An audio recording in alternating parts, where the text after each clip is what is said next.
आपके सामने यहाँ होगा वही जो आपने पहले कभी देखा नहीं। The sky king producing hand money and the rank of rupee. લાઠીની સુરી છાતી ઠોકીને કહું છું કે તાકાત નથી પાકિસ્તાનના બાપની આપણી ભારત માતાનો એક વાળ વાતો કરી શકે તો આપણા ટુકડાઓ કેવી રીતે થાય? ઇમ્પોસિબલ છે. 1 2 3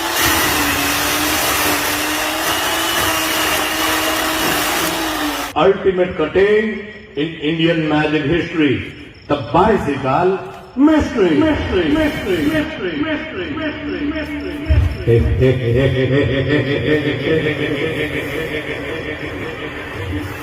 The bicycle mystery.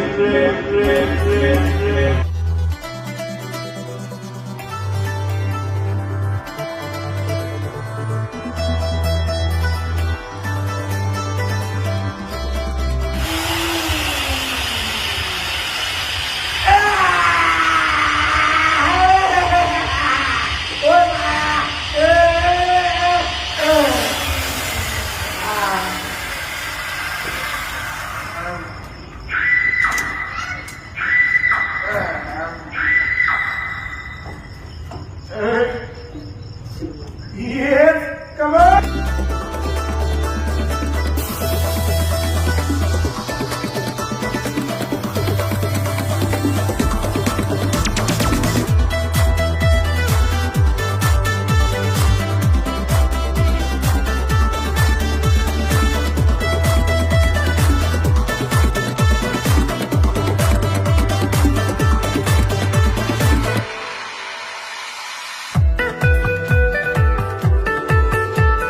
टूटे हुए पैमानों में कभी याम नहीं आता, दिल के मरीज को कभी आराम नहीं आता।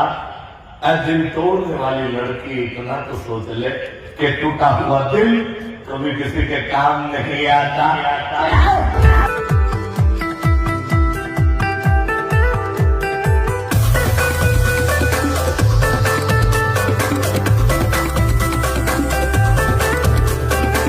सारे अरमान थे, एक तरफ था वीराना तो एक तरफ शमशान थे।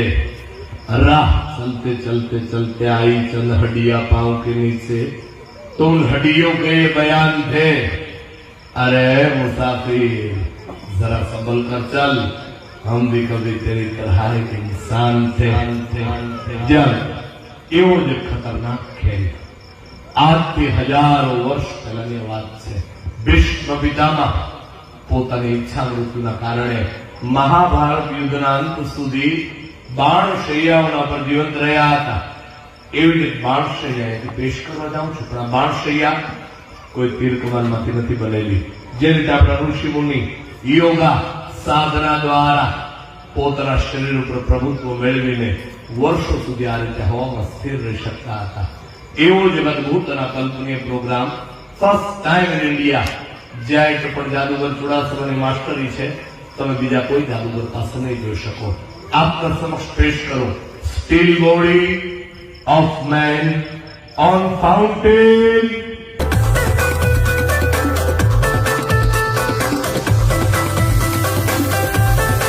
कमाल कागज की एक नाव बनाई, उसे छोड़ी गंगा जल में, धर्मी धर्मी पार उतर गए और सारे पापी बह गए जल में।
गरीबी तोड़ देती है जो रिश्ता खास होता है, पराए भी अपने होते हैं जब रुपया पास होता है। ટેસ્ટ કરો સુંદર મજાની આઈટમ. આઈટમનું નામ છે ધ ડ્રીમ સિલ્ક.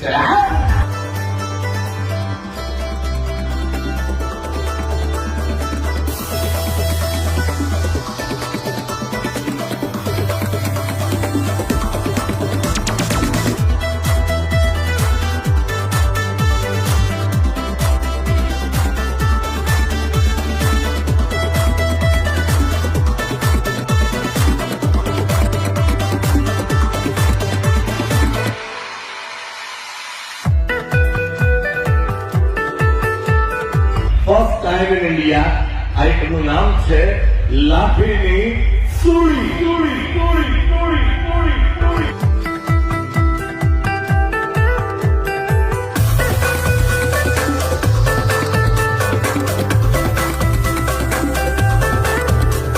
चढ़ा दो इसको सूली पे.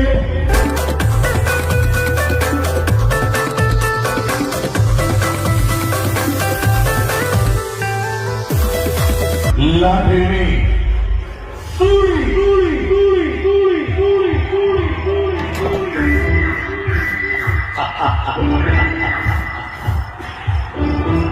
अरे भैया ये तो मर गया, ये निर्दोष है, इसको फिर से जिंदा करो, निकालो. Thank you very much.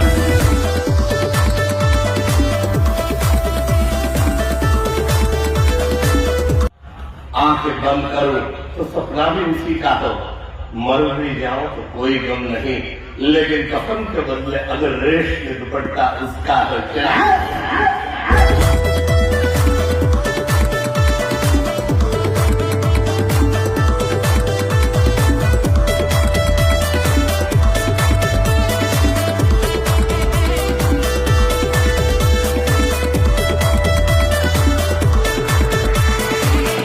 Producing hand money and the run of rupee.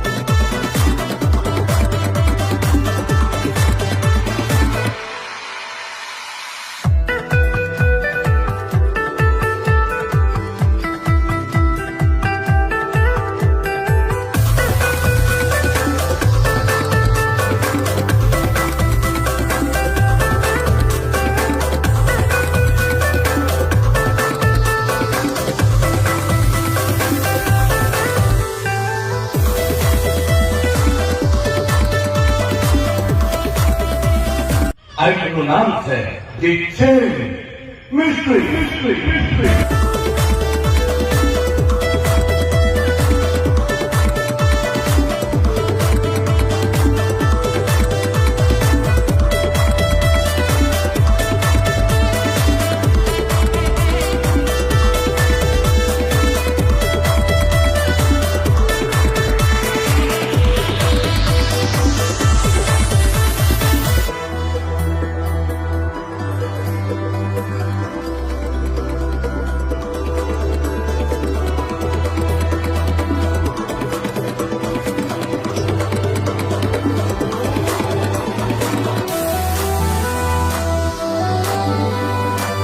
દર્શક મિત્રો, આ બે ભાઈઓએ ભેગા મળી અને મને આ લોખંડના થાંભલા સાથે જે રીતે મોહમ્મદ છેલ્લે બાંધી દેવામાં આવ્યા હતા એ જ રીતે બાંધી દીધો છે. એ જ ખેલ ફરી એક વખત. Yes, red red red red.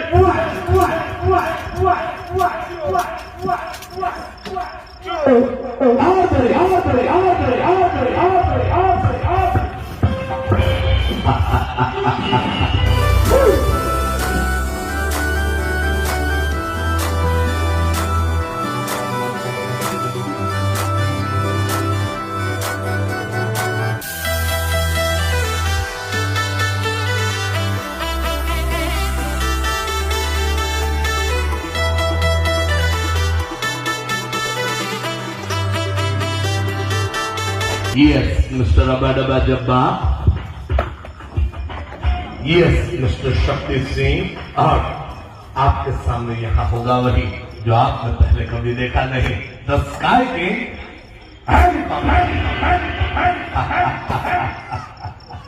1000 કિલોનું અવળું મોટું વિશાળ હેલિકોપ્ટર મિત્રો તમારા માટે સ્ટેજ ઉપર સેકન્ડના સાઈડના ભાગમાં પેશ કરી બતાવ્યું. આ કોઈ રમકડામાંથી બનાવેલું હેલિકોપ્ટર નથી. 1000 કિલોનું વજન, જેની ઊંચાઈ 8.5 ફૂટ, લંબાઈ 24 ફૂટ, જેનું પૂછડું અમારા બાડાબા જબા સુધી બહાર નીકળ્યું છે. અવળું મોટું હેલિકોપ્ટર વિચાર કરો, 4 થાંભલાની વચ્ચે ક્યાંથી લાવવું હોય તો અશક્ય વાત છે. બધું ભાંગી જાય, તૂટી જાય, અસ્તવ્યસ્ત થઈ જાય. તમને ખબર પડી જાય કે ભાઈ અહીંયાથી હેલિકોપ્ટર આવ્યું લાગે છે. પણ અમારા હેલિકોપ્ટરના પાયલોટ જો બેઠા અંદર બેઠા બેઠા ખીખી ખીખી કરે છે. બહુ હોશિયાર અને કાબિલે તારીફ માણસ છે. પોતે અમેરિકાથી રિટર્ન છે એવું મને કહેતા હતા જયારે નોકરીમાં આવ્યા ત્યારે. પછી ખબર પડી કે આને હીરોના કઈ નથી આવડતું. પાયલોટ નીચે આવો. વાહ, ધ હેલિકોપ્ટર प्रोडक्शन.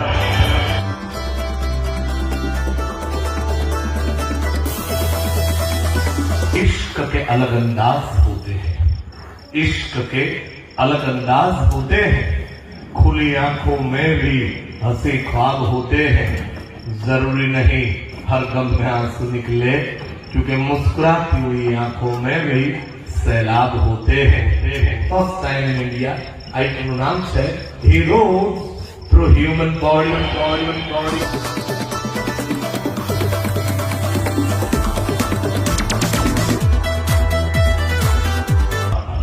40 કરતા પણ વધારે લોખંડના ભાલા જો એકી સાથે કોઈ પણ માણસના શરીરમાંથી આરપાર કરી નાખવામાં આવે, માત્ર ભારત દેશના નહીં વિશ્વના બધા ડોક્ટરો ભેગા મળીને માણસને જીવતો ન કરી શકે.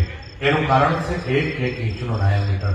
40 માંથી એક પણ ભાલો આરપાર નીકળે તો માણસના શરીરનું શું થાય એનો એક નાનકડો નમૂનો બતાવું. ચલા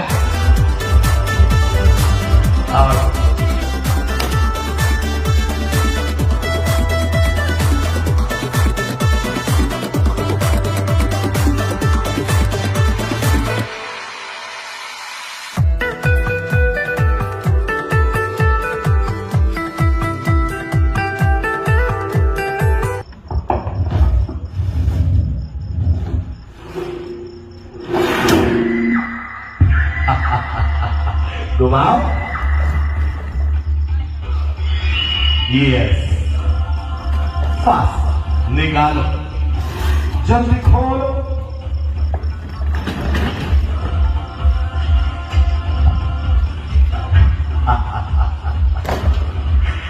अब कि फिजाओं पे असर तो हवाओं का होता है, फिजाओं पे असर तो हवाओं का होता है, मोहब्बत पे असर तो अदाओं का होता है. कोई ऐसे ही किसी का दीवाना नहीं हो जाता, कुछ तो कसूर इन दो निगाहों का भी होता है. સામે બેઠેલા લોકોનું કીધું માની લો પેપર છે, આપણો પણ હિન્દુસ્તાન છે, હિન્દુસ્તાનના ભાગલાઓ એટલે પડ્યા. આના ઉપર મારે વાત કરવી હતી. સૌથી પહેલા 1525માં મોગલોનું આક્રમણ થયું. હિન્દુ રાષ્ટ્ર ઉપર વિદેશી આક્રાંતાઓના આક્રમણના કારણે અચાનક જ હિન્દુસ્તાનની સંસ્કૃતિ હિન્દુ અને મુસલમાનના નામ ઉપર ફૂટવાની શરૂઆત થઈ ગઈ. ભારતના બે ભાગલાઓ પડવાની શરૂઆત થઈ ગઈ હિન્દુ અને મુસલમાનના નામ ઉપર. ત્યાર પછી ઈસ્ટ ઇન્ડિયા કંપની આવી મસાલો વેચવાના બાને 1600 સાલમાં. 1757માં બંગાળમાં લડાઈ થઈ, પ્લાસીનું યુદ્ધ, સિરાજુદ્દૌલા લડાઈ હારી ગયા. પરિણામે મુઠ્ઠીભર અંગ્રેજોનો આપણો દેશ ગુલામ બની ગયો. અંગ્રેજોએ ભારત ઉપર શાસન કરવા માટે નવી નીતિ લાગુ પાડી. ડિવાઇડ એન્ડ રૂલ, લોકોને મઝહબના નામ ઉપર વહેંચો અને રાજ કરો. અંગ્રેજોએ ભારતના 4 મઝહબી ટુકડાઓ કરાવી નાખ્યા, હિન્દુ, મુસ્લિમ, શીખ અને ઈસાઈના નામ ઉપર. ત્યાર પછી આઝાદીની ચળવળ ચાલી. હજારો ક્રાંતિકારીઓએ પોતાની જાનની આહુતિ આપી દીધી. પરિણામે 1947માં આપણે આઝાદ થઈ ગયા, કમ્પ્લીટ ફ્રીડમ મળી ગયું.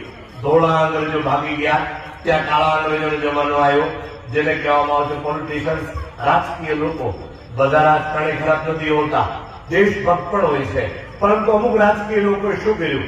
પોતાના અંગત સ્વાર્થ માટે, પોતાના અંગત ખીચાઓ ભરવા માટે હિન્દુસ્તાનના ઝીણા ઝીણા ટુકડાઓ કરાવી નાખ્યા. ક્યાંક હિન્દુના નામ ઉપર, ક્યાંક મુસલમાનના નામ ઉપર, ક્યાંક ધર્મના નામ ઉપર, ક્યાંક આરક્ષણના નામ ઉપર, ક્યાંક લઘુમતીના નામ ઉપર, તો ક્યાંક બહુમતીના નામ ઉપર. પરિણામે ચીન અને પાકિસ્તાન જેવા દેશોને મોકો મળ્યો આપણા દેશ સાથે યુદ્ધ કર્યા. 1962, 65, 69 ને 71 જેવી ભયંકર લડાઈઓ થઈ. સામી સાથે ચીન અને પાકિસ્તાન ન બાંધી શકે તો હવે શું કરે છે? પોતાના દેશમાં બનાવેલા હથિયારો લઈ પોતાના પાળેલા આતંકવાદીઓને મોકલ્યા કે જાઓ આ પેપરનામા ફક્ત હિન્દુસ્તાનના પણ આવા ઝીણા ઝીણા ઝીણા ટુકડાઓ કરી નાખો. એનું કારણ એક જ કે આતંકનો કોઈ મઝહબ નથી હોતો. એને હિન્દુ મરે કે મુસલમાન મરે આનાથી કાંઈ ફરક નથી પડતો, કારણ કે 56 માંથી નીકળેલી ગોળી ક્યારે કોઈ મઝહબ પૂછીને છાતી નથી વીંધતી. એનો આશય તો છે આપણા દેશની જે એકતા છે, આપણા દેશનો જે ભાઈચારો છે, આ ભાઈચારાને તોડવા માટેના આ લોકો પ્રયત્ન કરે છે. પણ આવા મુલ્કના કોઈ કારનામાઓ સફળ નથી થયા. એનું બહુ સચોટ કારણ છે. કારણ કે ભારત ફેર્યો છું, મને એટલી ખબર છે ભારતમાં ભલે અલગ અલગ ભાષાના અલગ અલગ મઝહબના લોકો રહેતા હોય, પણ દરેક હિન્દુસ્તાનીના હૃદયની અંદર ભારત માતા સૌથી પહેલા વસે છે. એ મંચ ઉપર પણ કીધું હતું અને અહીંયા તમારી સામે પણ કહું છું અને છાતી ઠોકીને કહું છું કે તાકાત નથી પાકિસ્તાનના બાપની આપણે ભારત માતાનો એક વાળ વાતો કરી શકે તો આપણા ટુકડાઓ કેવી રીતે થાય? ઇમ્પોસિબલ છે.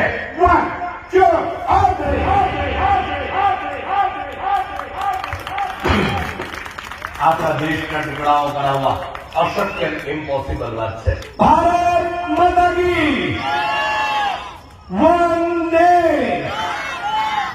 मिटा दे अपनी हस्ती को अगर तू मर्तबा चाहे लाख, क्योंकि दाना खाक में मिलकर ही गुलो गुलजार होता है. મિત્રો, ગિલોટીન કટિંગ એટલે માણસના માથાને એના ધડથી નોખું કરવાનું મશીન. આવા મશીનોનો ઉપયોગ ફ્રાન્સની અંદર કરવામાં આવતો હતો 1792 ની અંદર. જોસેફ લોરેન્સ ગિલોટીન નામના વૈજ્ઞાનિક આ મશીન બનાવ્યું ફ્રાન્સના ક્રાંતિકારીઓને એક ઝટકાનો મોતને ઘાટ ઉતારવા માટે. ઇતિહાસની અંદર એટલું બધું બદનામ છે આ મશીન કે વિશ્વના કોઈ દેશોએ માણસને મારવા માટે આ મશીનનો ઉપયોગ નથી કર્યો. આ મશીન કામ કેવી રીતે કરે છે આપને સૌથી પહેલા સમજાવી દઉં. અહીંયા બહુ સિમ્પલ પણ ખતરનાક ડિઝાઇન બનાવેલી છે. બે લોખંડના થાંભલાઓ ઉપર એક ધારદાર લટકતી પ્લેટ રાખવામાં આવે છે, જે પ્લેટને એક રસ્સી અને બે ગરડાના મારફતે સ્લાઇડિંગ કરાવી ઉપર નીચે કરાવી શકાય છે. અહીંયા જે પ્લેટ દેખાય છે ત્યાં માણસનું માથું રાખવામાં આવે. પહેલા આપણે પ્લેટ ચેક કરાવી દઉં. આ જે પ્લેટ છે એના ખાંચાના અંદર માણસનું માથું રાખી બીજી પ્લેટમાંથી મૂકી બે બાજુ લોક લગાડી દેવામાં આવે. આગળ રાજા બેઠા હોય, રાજાના હાથમાં રૂમાલ હોય, રાજા રૂમાલ છોડે, બાજુમાં ઉભેલો માણસ દોરી છોડે. રૂમાલ જમીન ઉપર પડે એ પહેલા માણસનું માથું એના શરીરથી નોખું થઈ જાય. પ્લેટ આર પાર ગાડીને બતાવો. સાથે આ દોરી પણ આર પાર આવી રહી છે, બરાબર માર્કિંગ કરજો એટલા માટે કે તરત જ આ પ્લેટને ખેંચી અને બીજા માણસને મારવા માટે તૈયાર કરી શકાય. હવે આ પ્લેટ ખરેખર કંઈક આપે છે કે નહીં આપણે ટ્રાય કરીએ. અહીંયા એક ટેમ્પરરી નાની એવી કોબી મૂકીને ચેક કરી. માની લો કે આ કોબી છે એ કોઈ માણસનું માથું છે અને જો માણસના માથા ઉપર આ પ્લેટને છૂટી પછાડવામાં આવે તો શું થાય? યસ, એકના બે ભાગ. માણસનો બી આવો જ હશ્ર કરા પ્લેટ. હું આપના પ્લેટ પણ બહાર કાઢીને બતાવું. ચલા